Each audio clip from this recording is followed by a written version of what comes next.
நான் பேச நினைப்பதெல்லாம் நீ பேச வேண்டும்.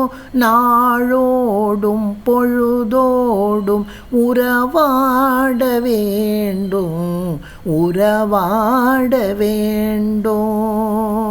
நான் காணும் உலகங்கள் நீ காண வேண்டும், நீ காண வேண்டும். நீ காணும் பொருள் யாவும் நானாக வேண்டும், நானாக வேண்டும்.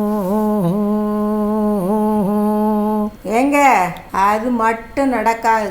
நீங்கள் நினைக்கிறதெல்லாம் நான் பேச முடியாது. நான் நினைக்கிறத தான் நான் பேசுவேன். நீங்கள் நினைக்கிறத நீங்கள் பேசுங்க. நான் நானாக இருக்கிறேன், நீங்கள் நீங்களாயிருங்க. அடியே, நீ அந்த பாட்டோட அர்த்தத்தை புரிஞ்சிக்கல. நல்ல வாழ்க்கை அமையணும் அப்படின்னா நீயாதான் இருக்கணும், நான் நானாதான் இருக்கணும். ஆனால் ரெண்டு பேரும் சேர்ந்து ஆலோசிக்கணும், டாமினேட் பண்ணப்படாது. அதை சொல்லலான்னு தான் நினச்சேன், எங்கே சொல்ல விடுற.